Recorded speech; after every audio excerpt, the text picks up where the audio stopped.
You see it all the time in film and fiction. There is a ticking clock, and a hard-nosed law enforcement investigator has to bend the rules, break the lines, perhaps engage in torture for the greater good. That's what tonight's classic episode is about. That's what the series 24 is all about.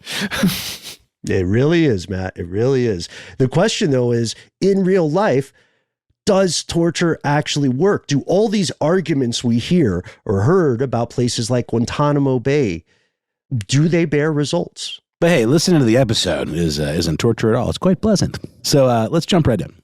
From UFOs to psychic powers and government conspiracies, history is riddled with unexplained events. You can turn back now or learn the stuff they don't want you to know.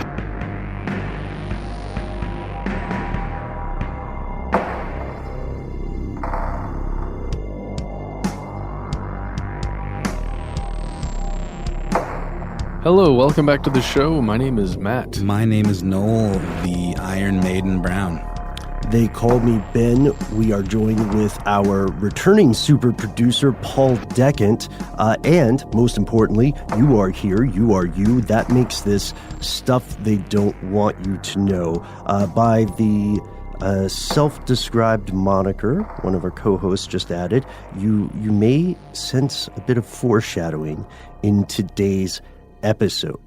Today's episode is a little dark, but let's get into it with an anecdote. How do you are treated in the camp? I get adequate food and adequate clothing and medical care when I require it. Voice you just heard was Admiral Jeremiah Denton of the United States Navy. On July 18th, 1965, his U.S. Navy jet was shot down while leading an air attack over North Vietnam. He was captured, and he remained in the country as a prisoner of war until 1973. It's quite a long time. Now, during that first full year that he was a prisoner of war, he was interviewed for this propaganda piece, essentially, from the North Vietnamese. He was filmed being interviewed by a member of the Japanese press. And during this interview, he states several things that you heard. He's getting adequate food and clothing and medical care, and also that he supports the United States government and all of its actions. And that's probably not something that his captors wanted him to say if it truly was a propaganda piece, which it appears to be. But here's the thing. What you can't see because you're not watching the film is that he is blinking all the while that he's talking. And what he is spelling out is actually Morse code. And he's spelling out the word torture. And we actually have a quick clip here of what that would sound like. And this stuck out to the analyst on Uncle Sam's side because they knew that Denton did not have some sort of medical condition that would cause him to blink erratically. Absolutely. And when the U.S. Naval Intelligence got a hold of this, this was the first time they had had any kind of communication from one of these prison camps that was existing in North Vietnam that actually stated in any way that they were being tortured, that the American POWs were being tortured. And he's doing this repeatedly in different interviews, or is this all in one sit-down? This is one sit-down, but he is just continually spelling the word torture. Yeah. And these propaganda videos were relatively common in this age from different governments, where you would have someone say, yes, we are being treated well, we are being taken care of, when multiple outside sources suspected that this was not the case. Today's episode is diving into dark and grisly territory. And we would like all of you, friends, neighbors, conspiracy realists, and skeptics alike, to know up front that this show is going to contain graphic descriptions of horrific physical and mental abuse. You see, today we are exploring the past, the present, and the future of torture. Given the ubiquitous nature of torture throughout human history, even before recorded human history, because we were as a species torturing each other before we were writing things down, we won't be delving into too many specific cases, but we will inevitably run into several strange examples of this practice. So here are the facts. First things first, what's the operative definition of torture? Yeah, torture is the deliberate infliction of physical I guess it could be one of the other, psychological pain with the purpose of obtaining information or extorting a confession from the victim and thus enabling a conviction. It can also be the penalty itself. And I get that that's like a good cut and dry definition of it. Don't some people torture just for the sheer thrill of doing it with no end game in mind? Well, a lot of this comes from the UN outlining exactly what torture is in 1984, I believe. Right. The acronym UNCAT, which might be the only funny thing about this episode, which we will dive into. And that's a great point because this sounds on the surface like a pretty solid definition, but of course not everyone agrees with it. Because there is torture simply for sadistic purposes, typically not from a state-level actor. It would be someone who wants to torture someone, and maybe they are doing it while employed by the state, but they're getting their own dark giggles in the process. And then what about the difference between state-sponsored torture and enhanced interrogation? Right. Is this a brand name difference? Is it a matter of degree, or are they fundamentally different things? Experts like G.R. Scott, who in the late 19th century wrote a book about torture, says that it's devilishly easy to make a definition of torture that's either too narrow, only a specific kind of thing can be considered torture, or it's too wide in scope. Like I was tortured because I had to listen to someone tell me yet again the plot of Looper. That's not quite torture. I mean, maybe it is if they just do it forever for a year. But for today's purposes, we're going to go with the definition that Noel just mentioned earlier. The systematic use of torture in criminal procedures or criminal proceedings dates back to some of our earliest civilizations, and it's creepy when you think about it. Scenes depicting torture can be found on different monuments, right? Oh, yeah. In everywhere in these ancient areas, from Mesopotamia, Egypt, all over.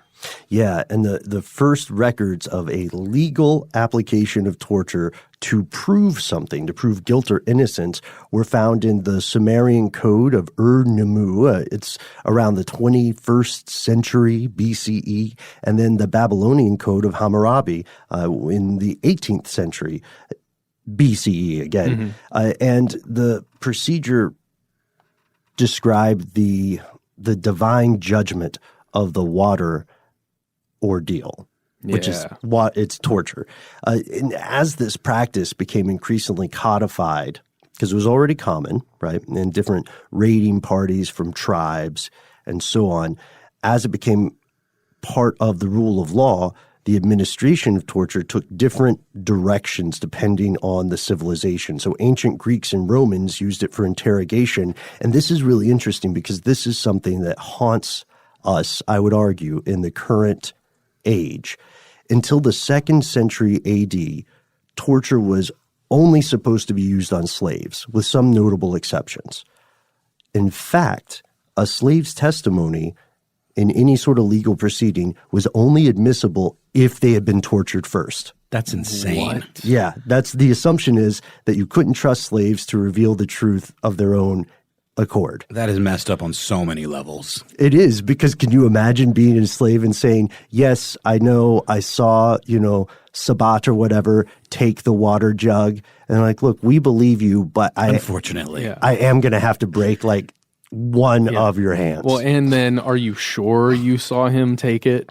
Are you sure, and continue breaking until the person says no? Well, and I'm sure we're going to get into this later, but it's like now we know that torture typically renders accounts unreliable, right? Because you're going to say whatever it takes to make them stop. Oh, we're going to get into that on exactly how reliable or not torture techniques are. Yeah. This idea, though, this fundamental assumption about the efficacy of torture is like a concept that haunts humanity like a ghost. Yep. And the consequences of this philosophy remain with us today and have been here for millennia. In some areas of the world, acts of torture were grouped into different categories. You would have something like first, second, or third degree, and they were rated in terms of pain.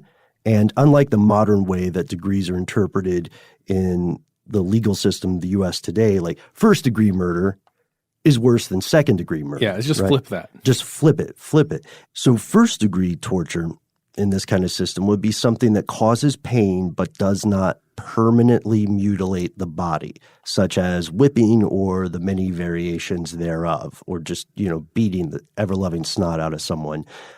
One variation of whipping would be something called bastonado or falaca. It's foot whipping. So it sounds silly at first when you're thinking, oh, you're just slapping someone's feet. No, their feet were ripped to shreds and they needed these to walk. So that's the first degree. And the second degree ups the ante quite a bit, I would say. And this is where you'll find things like vices or racks, things that either crush or, like stretch to the point of not killing, but pretty much mutilating someone. These are like screw presses, where your thumbs would be crushed or toes or really any, knees, feet, teeth, any kind of way, basically. That's where you get to second degree, where you're not going to look and function the same after you've been tortured. And you may well die, but they're not purposely deciding to kill you. And that's exactly. Like where they would like put you on the rack and like stretch you to the point where your bones would break and things like that, right? Is that second? Or what would be called maybe a restraint position, like the so-called Palestinian hanging. But these both, while horrific, pale in comparison to the third degree. Yeah, the third degree is where it really starts to make your skin crawl. This is the kind of torture that was the most insidious and dangerous of all, utterly nightmare fuel.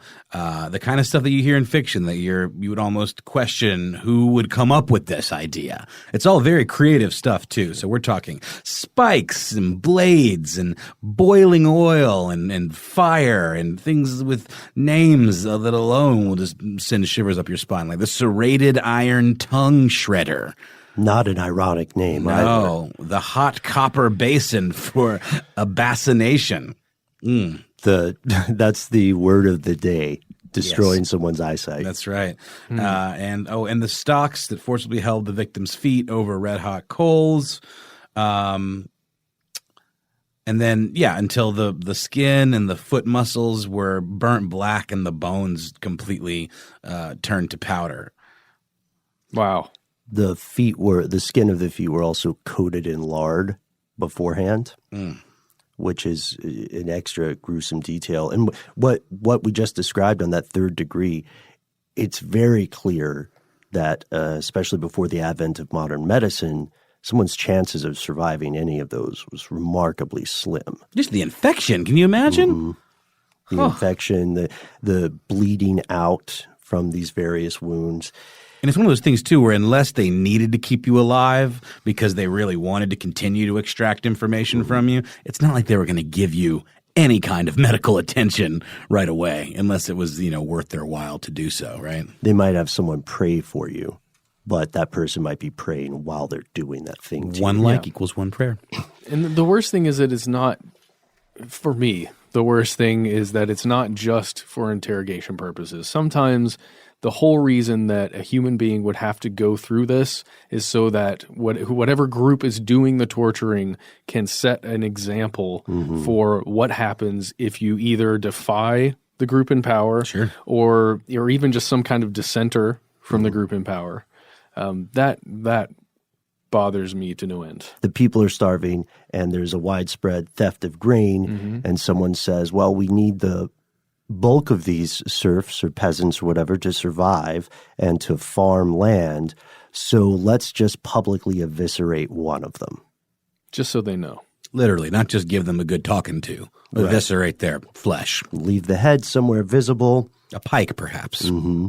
And, you can get into arguments about controlling a population through fear or through, the various ways that you can do that from a high level. But, man, it just seems too brutal to make much sense.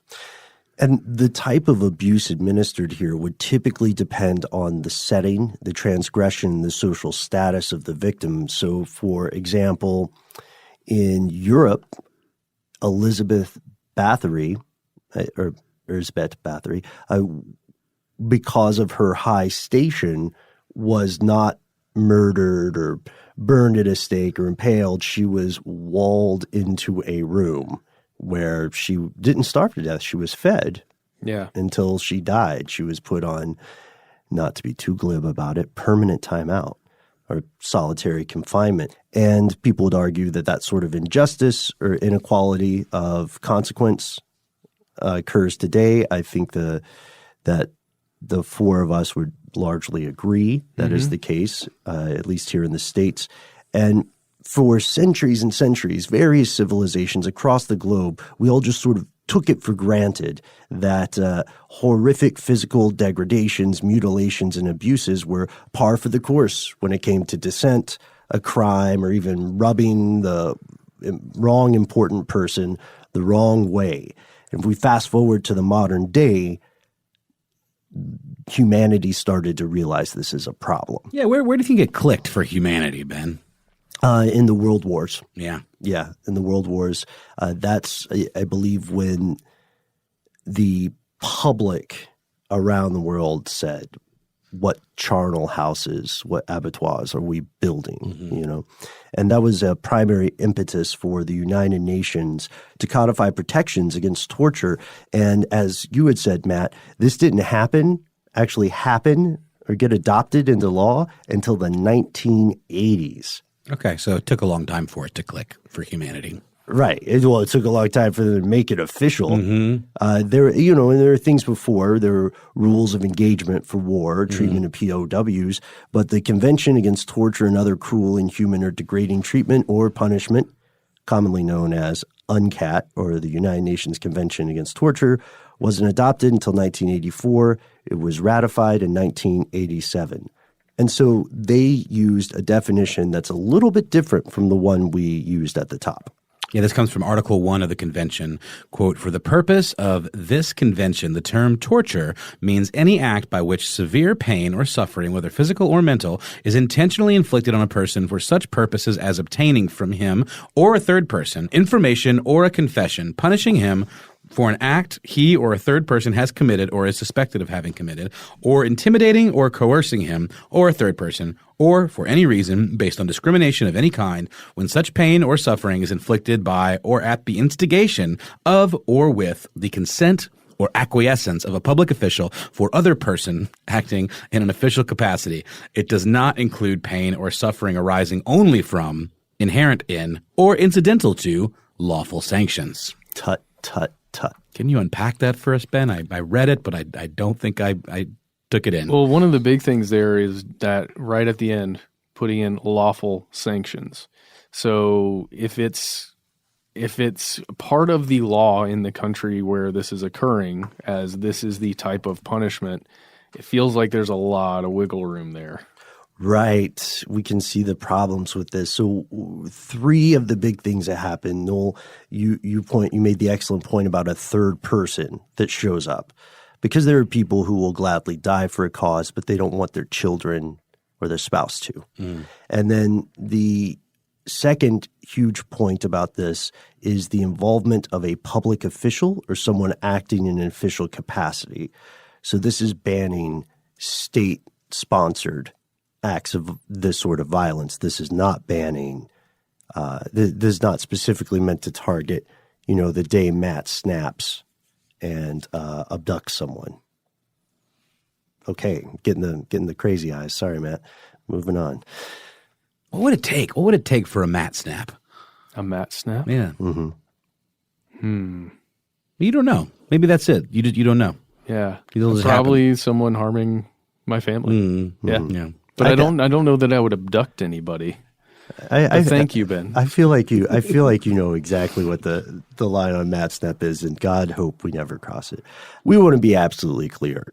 Of course, Noel, I think you can agree with me here that of the three of us, Matt is probably the nicest, like legitimately, and not prone to abducting people. Well, of course he's not prone, but when the snap happens, man, stand back. I guess you never know when a snap occurs. That's true. the nature of it. It's very much the nature of it. But it could happen to any of us. And we all have our limits. And that's why I think it's interesting you brought up the third party situation, because that is it's dirty pool, my man, taking someone's loved ones and using them as a tool to extract information out of someone. That is just like the most horrific thing that you could possibly do, I think, Or even just like a co-pilot or a partner or someone who's in the same squad as you, or, Right. something to that effect. Because now you're responsible for the life of another.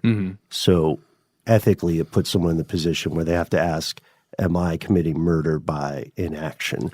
But the third point, so the first point is the thing about a third party. The second point is the state action. And to follow up, the third point here, and one of the most dangerous ones, is the idea of lawful sanctions. What they're saying then is that if there is a sanctioned action, anything from depriving the civilians of a country of food due to an economic sanction, or a military incursion that results in the death or mutilation of civilians, that does not count as torture. And this debate continues in the international sphere today. Regrettably, we can probably already get a good spider sense of which countries have what positions. You know? Well, especially if we go back to the top with that example of the Navy airman who is, telling people that he's been tortured. And this is part of the Vietnam conflict. And then you imagine historically what we know the U.S. military was doing to civilians in places all over North Vietnam. Sure. And, since it's state sanctioned, we're talking about the 60s and 70s then during the Vietnam conflict, but so it's well before a decade before the UN says this is what torture is. But at the same time, both sides are doing one form of torture or another. That's a great point. And we should also note that in many cases, it's not as if the president or the ruling party or the monarch of a country said, you soldiers go out, torture people. Often this fog of war, mission creep would set in, and there would be factions of people or officials acting relatively of their own accord, thinking that the ends justify the means. And so we can already see the problems with this definition, as lengthy as it is and as specific as it attempts to be. But regardless of the imperfections, the concept itself seems noble, right? Stop torturing people, especially when there's not a lot of evidence that it works as intended. So case closed, right? Not so much. And we'll get into why after a quick sponsor break.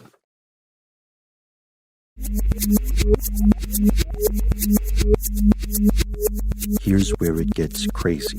The idea that everybody can agree to stop torturing people is the idea that this worked is wrong. Unfortunately, it is so cartoonishly incorrect. According to the scholar Ervand Abramayan, although there were several decades of prohibition against torture generally agreed that spread from Europe to most parts of the world, by the 1980s, that ban was functionally off. The taboo against torture had been broken. Yes, he argued that torture, quote, returned with a vengeance. And a lot of this had to do with the advent of television, or the way television was kind of changing. And it presented an opportunity to break political prisoners and then broadcast the results the public recantations, kind of like we were mentioning at the top of the show, they wanted that airman to say, I don't believe in the ideologies of the United States government. They are wrong. That's what they want to be able to broadcast to everyone. And the idea is that if you torture someone enough, you can change, you can make them say what you want for your ideological means. And just recanting, political beliefs, using this ideological warfare and political mobilization and the need to win the hearts and minds of people who exist in a country where war is being waged. It's Orwellian when you think about it, you know. And if anything, then, according to this expert, in the wake of the world wars, torture as a widespread practice, momentarily, maybe, sort of, kind of, a little bit paused for a second.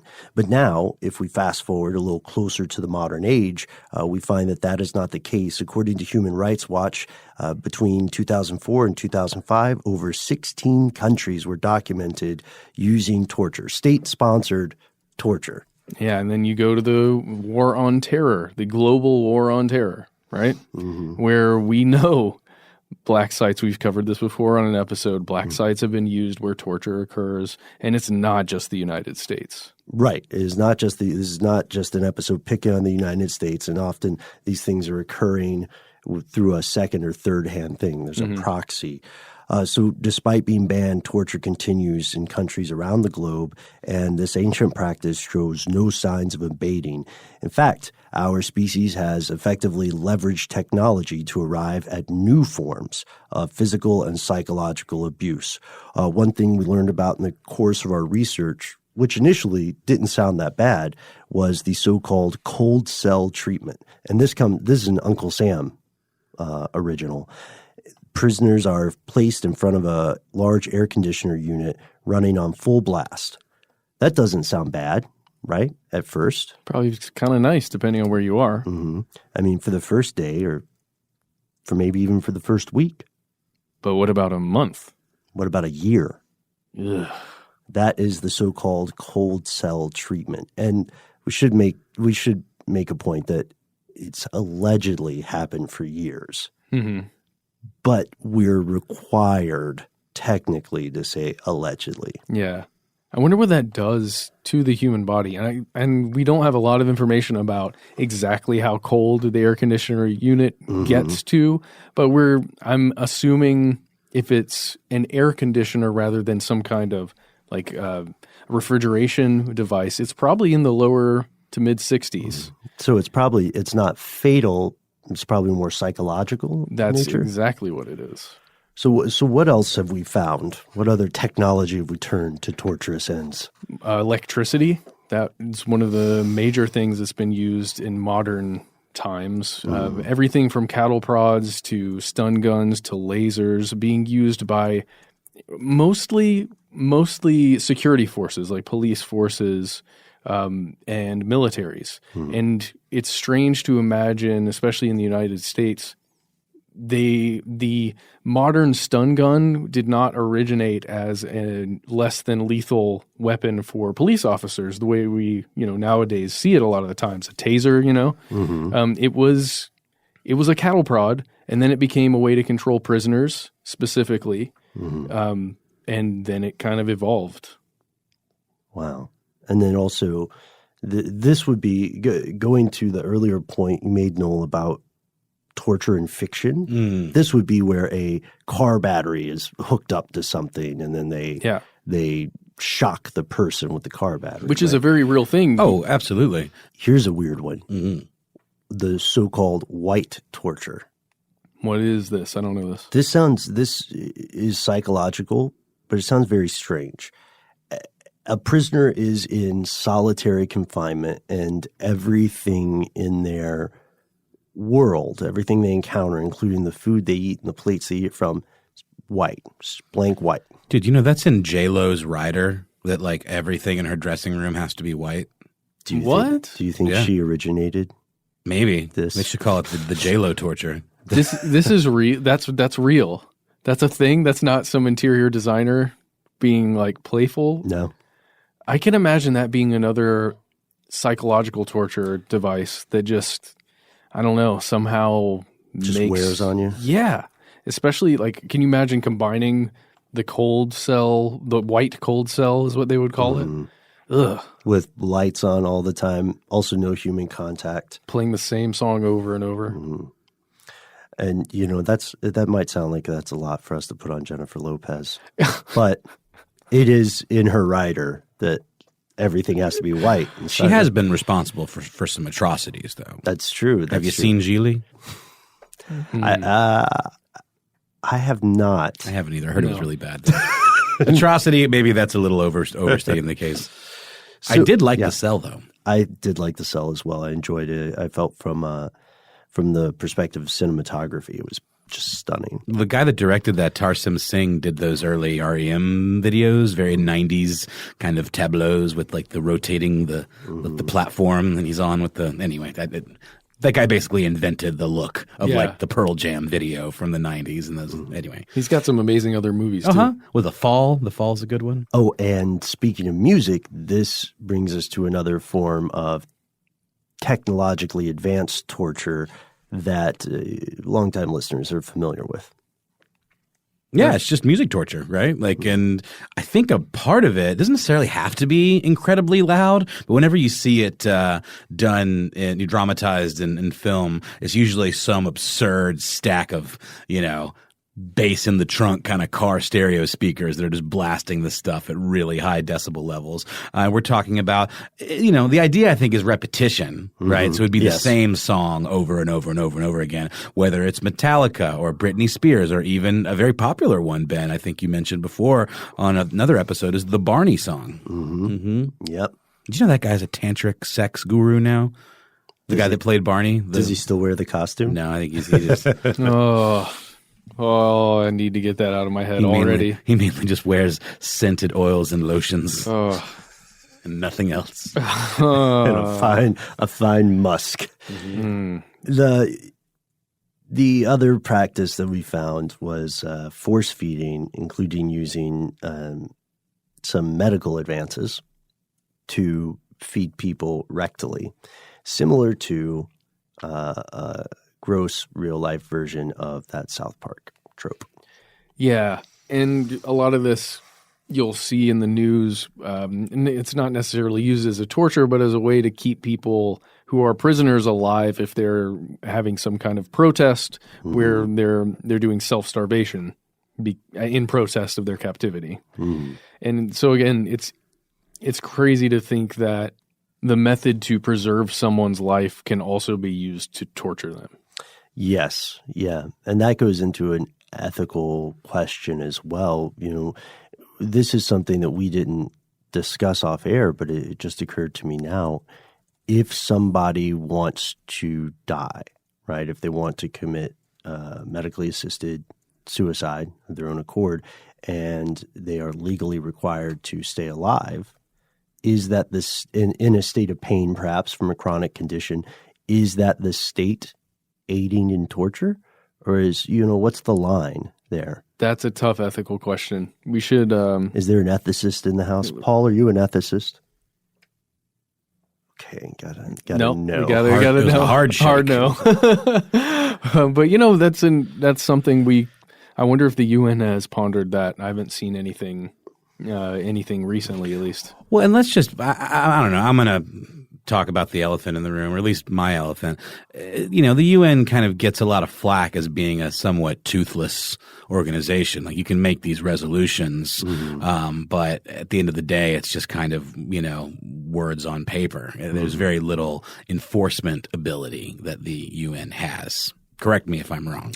You are correct. The primary power structure of the United Nations is the UN Security Council, and each member of the UN Security Council can veto an entire concept. So things have to pass unanimously. So it is very, very, very, very difficult. It's not as bad and ineffectual as the predecessor, the League of Nations, but yeah, you're spot on. When do words on paper translate to substantive change?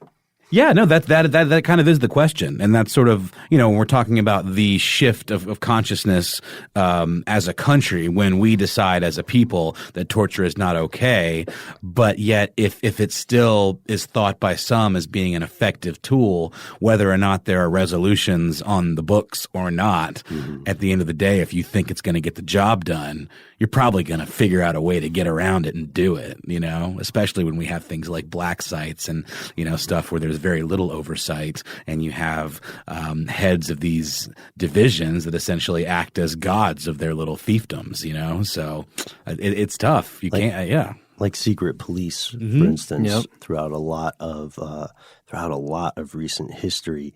And that's the point. That is the stuff they don't want you to know.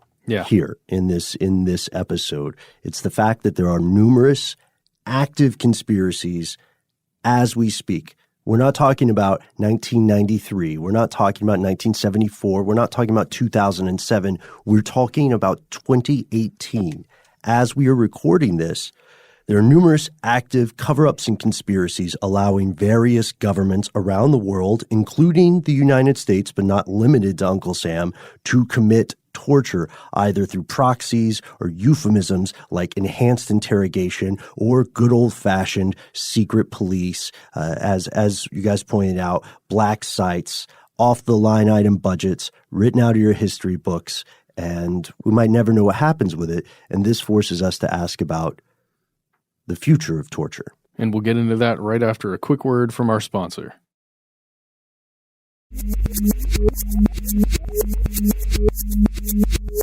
So we're back, and Noel, you brought up this excellent point, especially in the case of U.S. intelligence services, military arms. The primary argument for these techniques is something along the lines of, well, they might be deplorable, but they do result in valuable, or what they would call actionable, intelligence that can ultimately save lives. And the scenario you'll often hear described by people supporting these programs is the following. It's something called the ticking time bomb scenario. Yeah, imagine that you're an authority figure, right? Whether this is law enforcement, military, maybe an intelligence officer working for the CIA, whatever it is, you have absolute certainty that there will be some form of attack, a terrorist attack probably, and it's going to happen in the near to immediate future, but you don't know exactly where, you don't know exactly when. How do you find out? This is the big quandary. How do you gain that information without stumbling upon a piece of paper that has it written out? So let's take it a step further and say that maybe we are those investigators and we have one or more suspects in custody, and with the same amount of certitude, we know that they know where the attack will be. Maybe we have it narrowed down to 3 cities, but they know which city and which day. And we know that, torture is banned. It may still be one of the only ways to extract information, this kind of information, before hundreds of thousands of innocent people die, or at least that's the justification, right? Yeah, and this is often depicted as the ultimate dilemma, at least for modern times, regarding torture. And experts continue to debate it today, whether or not it's a good idea to save all of these lives by torturing this person. Can you even get information that would be reliable enough to save people if you did indeed torture one of these suspects?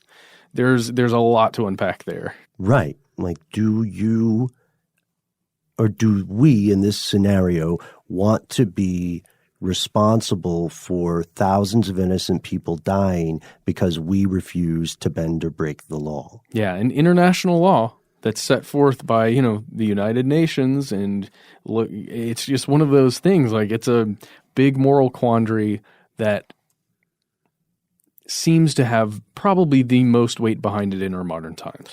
So now our question becomes, if we want to be Machiavellian, if we want to cast morals aside, now our question shifts a little. And it's the ultimate question here. Does it work? As we alluded to earlier in the show, does physically or psychologically torturing someone compel them to provide truthful, useful information? The answer is no. Torture does not work, at least in the way that the tormentors might publicly intend. Again, that's publicly. So there's an article from Scientific American by a guy named Michael Shermer, and it's called "We've Known for 400 Years That Torture Doesn't Work." In this article, there is a fascinating anecdote about the Duke of Brunswick in Germany during the time of the Inquisition. He goes to visit the inquisitors, and he wants to oversee their use of torture to extract information from people accused of witchcraft, right? The majority of whom were women. So the Jesuits told the Duke that the inquisitors are doing their duty. They're only arresting people who have been implicated in the confessions of other witches when they were put to the question, which was the term for torture. And so the Duke's a little bit skeptical, and he thinks, well, maybe people just say anything to get this to stop. So he invited the Jesuits to come visit him and go with him to a dungeon to witness a woman being stretched on the rack. Second degree of torture, like we had mentioned earlier. And the Duke said to this lady, while she's mid-torture, by the way, he says, "Now, woman, you are a confessed witch. I suspect these two men of being warlocks. What do you say?" And he looks at the executioners and he says, "Another turn of the rack, executioners." And the woman immediately said, "No, no, no, you are quite right. I have often seen them at the Sabbath. They can turn themselves into goats, wolves, and other animals. Several witches have had children by them. One woman even had 8 children whom these men fathered. The children had heads like toads and legs like spiders." And the Duke turned to the Jesuits and said, "Should I torture you until you confess?" Jeez. You get real creative when you're put to the question. Mm-hmm. And that's how we know, like, the problem with torture is if the primary goal is to receive truthful information, again, morals aside, then we have to think of the primary goal of the victim, which is just to stop this immense, unending pain. Well, and also mentioned in that article is something that has really shaped the way I've viewed torture over the years. Christopher Hitchens, a writer that I very much admired to a certain extent. Several years ago, while he was still living, he was writing for Vanity Fair still, and he went and he was himself waterboarded. And, you know, he was famously hawkish about war, believing that there were good reasons to go to war and to eliminate terrorism and all. And, you know, you can look at his views, but he didn't believe that waterboarding was that big of a deal. But he went, it occurred to him, and his quote from the article was, "If waterboarding does not constitute torture, then there is no such thing as torture." Because he had a terrible experience. He almost immediately after being subjected to the water pouring on his head, he said, "No, that felt like I was drowning. That is the worst thing that's ever happened to me." And I'm sure most listeners know what waterboarding is, but I mean, just to set the scene, it's like you've got a rag over your face. There is just a torrent of water being poured over your mouth and nose to the point where it's constant enough that you just can't catch your breath. And I'm imagining that the rag is creating almost a suction against your face where you just like are totally incapable of drawing breath. And so I would argue that this is not only a physical torture, because we know it's very unpleasant physically when you can't breathe. It's also a psychological torture because it's this sensation that it's creating of not being able to catch your breath and of dying, of drowning, which sounds terrifying. Well, yeah, and the whole point of this whole thing, though, is that Christopher Hitchens was alluding to the fact that he would have said anything to make that stop. And he couldn't imagine experiencing that as someone like being told, you know where X is, you know what time it's going to happen, tell me where it is, and then proceed with the torture over and over and over. It just seems so counterintuitive to me that people would think that this is a smart way to get people to tell them the truth. It just seems to me that it's obvious that it would be the opposite. Yeah, it's a smart way to get people to tell you whatever you want them to say. Right. But whether or not it's true is very, very different. And this ticking time bomb thought experiment, let's be honest, it's way too cut and dry. In reality, if there's someone in captivity, they may or may not be responsible for this thing, right? They may or may not have accurate information, even if they are responsible. maybe they're not on the inner circle for some specific operation, then they might not know anything useful. They might just make stuff up out of whole cloth. Like the toad heads. That's what I'm saying. That's like creative writing type stuff. Yeah. Like, you are going to dig deep into your imagination for, to make that rack tightening cease. Absolutely. And despite the continued practices of what we could call gray area interrogation and or torture, the U.S. government itself publicly agrees that torture is not really effective. There was a 2014 report by the Senate Select Committee on Intelligence. They analyzed millions of internal CIA documents related to the torture of people suspected of terrorism, and the Senate concluded the CIA's use of its enhanced interrogation techniques was not an effective means of acquiring intelligence or gaining cooperation from detainees. It also adds that multiple CIA detainees fabricated information resulting in faulty intelligence. And that leads us to ask, if torture doesn't work, what does? Is there something better than torture? Well, yeah, pretty much the opposite of torture. There are multiple studies that show that this might be the way to get information from people, building rapport. It works wonders, and it has a significantly higher chance of creating a successful relationship between interrogator and interrogatee by actually being like showing empathy and I understand your situation.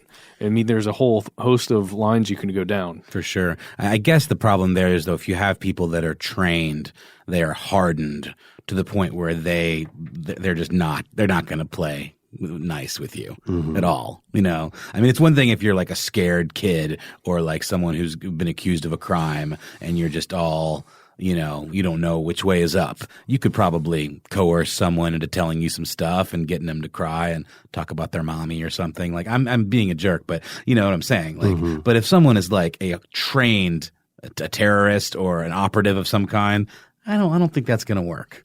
I don't know. You might find that there's really. I should just be nicer. I'm just saying you might find that there is a vulnerable human inside each and every one of us. It also depends on the x-axis of time.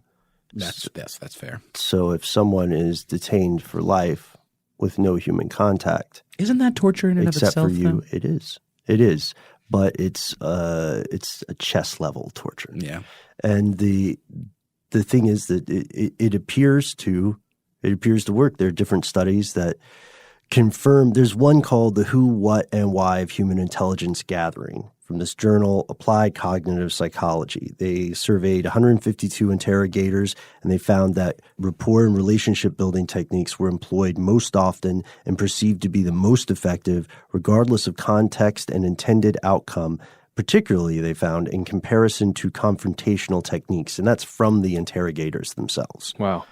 Yeah, there's another study called Interviewing High-Value Detainees. It sampled 64 practitioners and detainees, and it found that, quote, detainees were more likely to disclose meaningful information and earlier in the interview when rapport-building techniques were used. So those are two examples of studies that find this approach superior to confrontational or abusive behavior. Although I do appreciate the point of rapport building and solitary confinement being just another form of torture, arguably. With these stories we hear from various global conflicts in the study of torture, they indicate the same conclusions, not just from academics and historians, but from the firsthand accounts of other interrogators. And so we have to ask ourselves, if torture does not work, at least in terms of providing truthful information or eliciting it, if it only blinds someone to the point that they will say anything to prevent further abuse, then why do we as a species persist? There are several reasons, and absolutely none of them are appealing. First, in some belief systems, certain methods of punishment may be prescribed for certain types of transgressions. This is where you hear about traditional methods of punishment, right? Or execution for the violation of socio-spiritual mores. That's a word I made up. I'm going to stick with it. What, mores? Intense word. Socio-spiritual. And then there's the other one. Second, torture is also used successfully to some degree to send a message and this goes to an anecdote. Now, I know there's a touchy geopolitical situation with Russia right now, but there's a short story or an account of what happened when the Soviet Union at the time had 4 Soviet diplomats kidnapped in 1985. Did you all hear about this? I have no recollection of this. So in 1985, these 4 Soviet diplomats were kidnapped by a fundamentalist group called the Islamic Liberation Organization. Russia dispatched something called its Alpha Group. They were tasked with counterterrorism, hostage rescue situations. They learned that one of the hostages had been killed, a guy named Arkady Katkov. And so what they did is they tracked down and located one of the leaders of the kidnappers, or possibly a relative, and they wanted to send a message to the terrorist. They tortured this person that they captured with absolutely no intention of gaining information, absolutely no intention of letting them survive. Alpha Group castrated the hostage, cut him into pieces, and sent pieces of him to the hostage takers. And they also said, we know who your other relatives are, and we know where they live, and we know their routines. The 3 hostages were released and dropped off near the Soviet embassy, and there haven't been Russian officials taken captive since then. And then people argue back and forth this scary story, but what it shows is that their goal in torture then was not to learn anything new. Their goal was to send a signal, just like in the early days of civilization, where someone said, let us make an example, a disgusting, repugnant example. Yeah, rather than flaying some prisoners and putting them on spikes throughout your whole kingdom, you just cut one person up to take this one group out.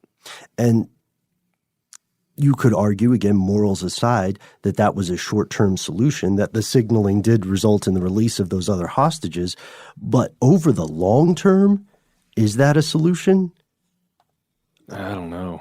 But for now, the practice of torture continues. We had talked before about we've mentioned several forms of torture that seem arcane but are still around, right? Like Noel, you mentioned when we were talking about foot whipping, you had told me before that that's not an ancient practice, right? Right. Well, I mean, maybe the origins of it are, but I know there was an incident with, I believe it was Qusay Hussein, who participated in whipping the feet of, I believe it was an Iraqi soccer team. You know about this? The whole team? I think so. Yeah, apparently Uday Hussein was a pretty sore loser when the a group of Iraqi soccer stars did not win the Asian Cup, and he had them tortured by having the soles of their feet whipped after losing the World Cup qualifying match. So, yeah, it's definitely something that's still around. And that's going to be state-sponsored then, because he was a Hussein. Yeah. Wow. Well, boys, I feel awful. Well, there's a silver lining, right? What? I don't know. We were just talking off air about, the future of torture. Maybe there's a kind of torture that doesn't really hurt you physically. Oh, okay. Some sort of virtual torture? Yeah. Yeah. Have you guys seen Altered Carbon, the Netflix show? Mm-hmm. I have. Yeah. I think it's a lot of fun. It's got problems, but there's a particular scenario where there's this shop, or it looks like a medical facility, where somebody who wants to extract information can pay these techs to put somebody under. You kind of have to abduct them first. So there's that. Shoot them up in the neck with some kind of, sleepy meds. And then you put them on this table and put all these electrodes attached to their brain. And they end up in a virtual room where somebody can go in there and wreak all kinds of virtual havoc on them. And apparently, there's a readout of the way their body's reacting. And while it's all psychological, they apparently feel it in the virtual world, right? Mm. Yeah. It's a terrifying extrapolation of both virtual reality and torture, certainly. And I can imagine a world this world where there is some type of interface that makes it blurs the line between real and virtual, like the AR stuff that we are seeing right now, augmented reality and virtual reality. I can totally imagine that occurring. I wonder how effective it would be, or if it would be the same thing. Ben, do you not still think the ethical quandaries still apply, and also the efficacy? Yeah, absolutely. They would still apply, at least in the psychological sense, because unless the person's mind was also erased, or their experience was also erased, they would still remember this and bear the psychological burden of what occurred. Sort of like you can wake up from a nightmare, but you still remember it, and you're still going to affect your behavior. Sure. So perhaps it's still better than the alternative of shredding people's tongues or flaying them, but it's a difference of degree, one might say. Yeah. Man, I watched a video on the brazen bull to get ready for this, and I almost didn't even want to bring it up, but Is that the thing where they put them inside of a thing? it's a statue made out of bronze, or at least theoretically there has not one been found. Like they've never actually seen a full brazen bull. I just read accounts of it. Yeah, but it was a statue of a bull that was large enough for a human to fit inside, and they would put a fire on the bottom of it, and the entire thing would heat up because of the substance it's made of. All of the metal, it quickly heats up to the same temperature. The person inside is pretty much cooked. And it was, there was also this whole thing where there's stories, or at least accounts, of the bull makes an actual bull sound when the person is being cooked. And it's based on the idea of the single air hole that goes into the bull is actually from the mouth of this brazen bull statue. And the only way to get oxygen as smoke is filling up the bowl and you're in there being cooked and dying is to breathe through that hole, and it makes like a cow sound when you're breathing through it. It was the most horrifying thing. I mean, there are gross, terrible things of cutting up and all this, but the concept of being locked into an oven in that way, while you can hear whoever is in charge like laughing, because it's supposedly done as like a form of entertainment. Not only punishment, but entertainment. Well, that goes into when we're talking about some of these older civilizations where the torture was kind of entertainment. Like even, being a gladiator, for example, that was a punishment. That was a form of torture. I mean, you had a fighting chance, I guess, but it was also done for, the amusement of the government and then to keep the people happy with the bread and circuses and all that stuff. And religion was also functioning as government too for much of the time. So if it's a religious practice, if we must, rip the hearts out of the living so that the sun continues to rise or that the eclipse ends, then it's still a state-sponsored action. Mm-hmm. And this brings us to questions for you folks. Do you believe that torture does produce results? Do you believe that the ends justify the macabre means? And if so, or if not, why? We would like to hear from you. This is the part of the show where Matt, Noel, and I let you know that we are on the internet. That's all true. We are on Instagram. We're on Facebook. Join our discussion page. Here's where it gets crazy, where you can find us interacting from time to time. You can also find us on Twitter, but we're not just on the internet anymore, folks. The rumors are true. We've branched out to another platform, the good old telephone. Yes. We now have a toll-free number that you can call and leave us a voice message. And, spoiler alert, we might make a couple episodes where we feature you on the show. Okay, it's going to happen. But we just need you to leave the messages.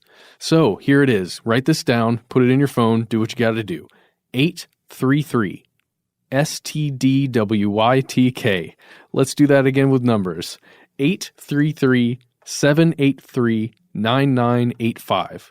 If you call that number right now, you will hear Ben's voice and then leave a message. That's all. It's super simple. Hey, and if you have some sort of phone aversion, you don't like touching plastic buttons. I guess that could apply to a keyboard too. Doesn't matter if it's a specific phone aversion. You can reach us on the internet. Like Ben said, we are there at Conspiracy Stuff Show on Instagram and just Conspiracy Stuff on Twitter and Facebook. And if you don't want to do any of that stuff, phone, internet, fax. Yeah. We don't have a fax, but we should. That should be our next antiquated communication means that we come up with. That would actually be amazing if we had a fax machine that just sat next to. Oh my gosh! It makes a cool sound. That's for sure. All right, that's next. And that's the end of this classic episode. If you have any thoughts or questions about this episode, you can get into contact with us in a number of different ways. One of the best is to give us a call. Our number is 1-833-STDWYTK. If you don't want to do that, you can send us a good old-fashioned email. We are conspiracy@iHeartRadio.com. Stuff They Don't Want You to Know is a production of iHeartRadio. For more podcasts from iHeartRadio, visit the iHeartRadio app, Apple Podcasts, or wherever you listen to your favorite shows.